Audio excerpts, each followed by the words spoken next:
बहुत सारे साधकों की साधिकाओं की यह समस्या होती है और यह प्रश्न भी होता है कि हम बहुत समय से साधना कर रहे हैं, मंत्र जाप कर रहे हैं,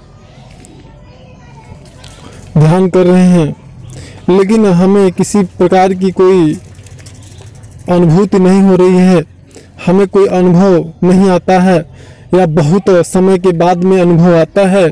ऐसा क्यों होता है? ऐसा सभी के साथ नहीं होता है। तो यहाँ पे सबसे बड़ी बात जो है समझने वाली बात होती है कि हमारे चित्त पे जितनी कम मलिनता रहती है, हमारे सूक्ष्म शरीर के सूक्ष्म नाड़ियों में, सूक्ष्म कोशों में जितना ही कम तमोगुण भरा रहता है, जितना ज़्यादा हमारा शरीर शुद्धता की ओर जाता है या जितना ज़्यादा हम शरीर को शुद्ध करते हैं, स्वच्छ करते हैं, अपने सूक्ष्म शरीर को मन के शुद्धि द्वारा, मन के विचारों की शुद्धि के द्वारा और अपने खान पान के द्वारा, अपने व्यवहार के द्वारा, वाणी के द्वारा, हर प्रकार से जितना ज़्यादा हम शुद्धता को प्राप्त करने का प्रयास करते हैं, सत्य का पालन करके, तीनों निष्ठाओं का पालन करके जितना ज़्यादा हम शुद्धता लाते हैं, उतना ही ज़्यादा और उतना ठीक ढंग से, उतना ही बढ़िया ढंग से हमें अनुभव भी आते हैं और हमें अनुभूति भी होती है और हमें यह भी जानने में जो है सहायता मिलता है कि हमारी कुंडलिनी या हमारा प्राणवायु कहाँ तक क्रिया कर रहा है और कहाँ तक हमारी कुंडलिनी शक्ति जागृत हुई है, नहीं हुई है, ऊर्ध्व हुई है, नहीं हुई है, या जो भी अनुभूति होनी चाहिए वह सारी अनुभूतियाँ हमको होती हैं और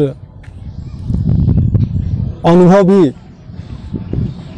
भी हमें आते हैं। तो इस प्रकार से हमें कुछ विशेष प्राणायाम हैं जिन्हें हम यहाँ पर बता रहे हैं। उन प्राणायाम को यदि आप कठोरता से करते हैं तो निश्चित रूप से आपको लाभ होगा, इसमें कोई संदेह नहीं है। जिनकी भी यह समस्या रहती है कि हमें अनुभव नहीं आते या अनुभूति नहीं होती है, ऐसे लोगों के लिए यह जो प्राणायाम हम बता रहे हैं ये बहुत ही महत्वपूर्ण प्राणायाम है।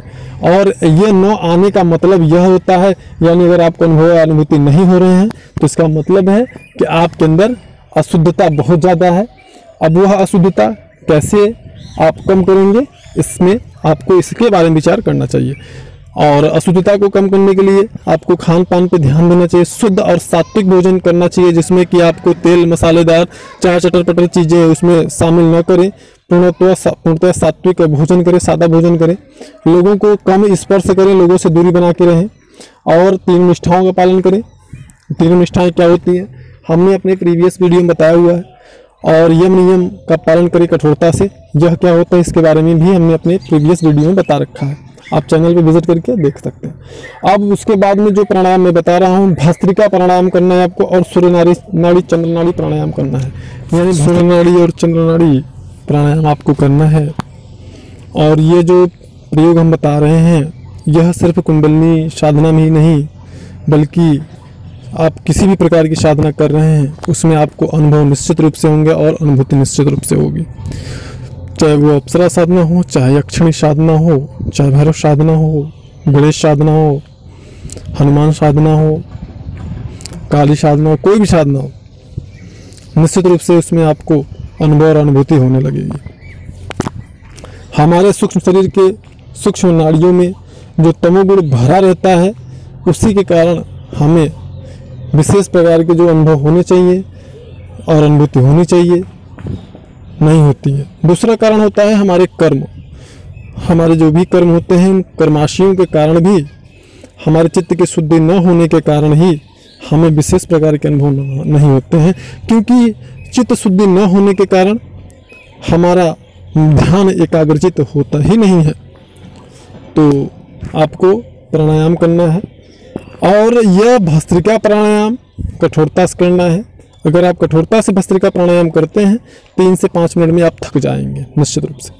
और प्रयास करें कि दिन में 2 बार 3 बार यथासंभव जितना आपके पास समय हो करें साधना काल में, और साधना काल के बाद भी करें। इससे शारीरिक रूप से भी लाभ होता है, भौतिक रूप से भी लाभ होता है। और यह जो अनुलोम विलोम प्राणायाम है, सूर्य नाड़ी चंद्र नाड़ी प्राणायाम है, इसमें आपको विशेष तौर पे कुंभक पे जोर देना है। इस पे जब सांस आप अंदर खींचते हैं तो आप उसको कितना देर तक रोक सकते हैं, यह महत्वपूर्ण होता है। जो कुंभक होता है, आंतरिक कुंभक, तो इसे कुंभक की अवधि एक साथ ही तो नहीं बढ़ाया जा सकता है, लेकिन धीरे धीरे करके 1 से 1.5 मिनट तक आप कुंभक का अवधि अपने बढ़ाएं, क्योंकि कुंभक की अवधि जितना ज़्यादा होती है उतना ही ज़्यादा आपका जो तमोगुण होता है वह नष्ट होता है, उतना ही जल्दी और शीघ्रता से आपकी जो सूक्ष्म शरीर की नाड़ियां हैं वह शुद्ध होती हैं, आपका चित्त शुद्ध होता है, जल्दी से ध्यान लगने लगता है, मन एकाग्रचित होने लगता है, क्योंकि हमारा जो चित्त है उसका निर्माण ही वायु तत्व से हुआ है। और यही कारण है कि हमारे चित्त पे सदैव स्पंदन होता रहता है, जिसके परिणाम स्वरूप हम जब भी ध्यान एकाग्रचित करने का प्रयास करते हैं तो वह हमारा ध्यान भंग होने लगता है, भागने लगता है। और जब हम दीर्घ अवधि के लिए कुंभक लगाने का प्रयास करते हैं, उस स्थिति में हमारा प्राण रुकता है, यानी ऑक्सीजन रोकते हैं।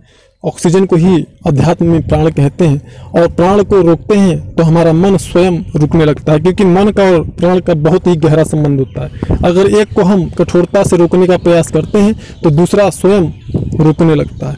इसलिए सदैव प्रयास करें कि आपका कुंभक ज़्यादा देर तक लगे, कुंभक की अवधि आपके ज़्यादा समय तक होनी चाहिए, जिससे अपने व्यवहार पे और अपने विचार पे भी विशेष प्रकार से नियंत्रण रखें। यह वीडियो औरों को भी शेयर करें, पुण्य के भागी बने। अधिक जानकारी के लिए वीडियो में फ्लैश हो रहे नंबर पे दिन में 12 और 1 के बीच में कॉल कर सकते हैं। मिलता है नेक्स्ट वीडियो में, तब तक के लिए धन्यवाद।